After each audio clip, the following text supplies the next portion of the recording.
Ration দুর্নীতিতে কড়া পদক্ষেপ ত্রিপুরা প্রশাসনের। ত্রিপুরার উত্তর জেলার কাঞ্চনপুর মহকুমার আনন্দবাজার এলাকার এক সরকারি গুদাম থেকে বাজেয়াপ্ত করা হয়েছে 145 মেট্রিক টন রেশনের চাল, যার বাজার মূল্য প্রায় 45 লক্ষ টাকা।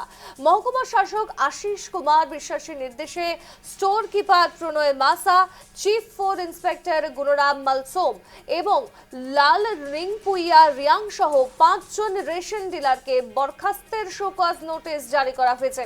পাশাপাশি মহকুমা শাসকের লিখিত অভিযোগের ভিত্তিতে আনন্দবাজার থানায় 7 অভিযুক্তের বিরুদ্ধে মামলাও দায়ের করা হয়েছে।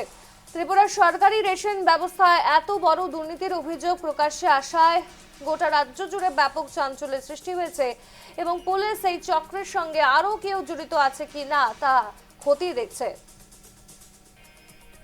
আবারও রেশন দুর্নীতির খবর, এবার ছবি দেখাচ্ছি আপনাদের ত্রিপুরার, যেখানে ফুড ইন্সপেক্টর সহ 5 জন ডিলারকে বরখাস্ত করা হয়েছে এবং তার পাশাপাশি জানা যাচ্ছে যে সরকারি গুদাম থেকে বাজেয়াপ্ত করা হয় 145 মেট্রিক টন চাল, যার মূল্য ছিল প্রায় 45 লক্ষ টাকা। মহকুমা শাসক আশিস কুমার বিশ্বাসের নির্দেশে চলে অভিযান।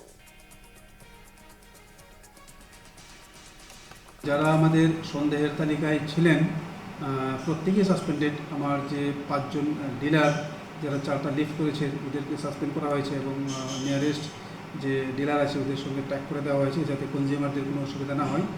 আমাদের যে স্টোর কিপার ছিলেন প্রণয় মাসা, উনি সাসপেন্ডেড। গুণরাম মলসুম already suspended. তো এবং ওদের প্রত্যেকের বিষয়ে আমরা এফআইআরও করেছি, এখন পুলিশি তদন্ত চলছে। এটা একজন ডিলার আমার সেকশনে ফোন করেছিলেন কোনো একটা ডেলিভারি অর্ডার সম্পর্কে এবং আমার স্টাফকে এটা ছবি পাঠিয়েছিলেন। স্টাফকে ছবি পাঠানোর পর এটা আমার ব্রাঞ্চ অফিসারের নজরে এসেছে। তো তড়িঘড়ি ব্রাঞ্চ অফিসারের যে বুদ্ধিমত্তা এবং সেটা উনি তদন্ত করে দেখলেন, আমার সঙ্গে ডিসকাস করলেন যে স্যার এমন আমার একটা সেকশনে এসেছে। তো আমি সঙ্গে সঙ্গে একটা টিম বানিয়ে দিয়েছি, ব্রাঞ্চ অফিসার যিনি ছিলেন ওনাকে টিম লিডার বানিয়ে। তো টিম তদন্ত করে দেখলেন যে এখানে এমন একটা ব্যাপার আছে যে 145 MT চাল সেটা ডুপ্লিকেট বা ফলস ডেলিভারি অর্ডার দিয়ে লিফট করা হয়েছে।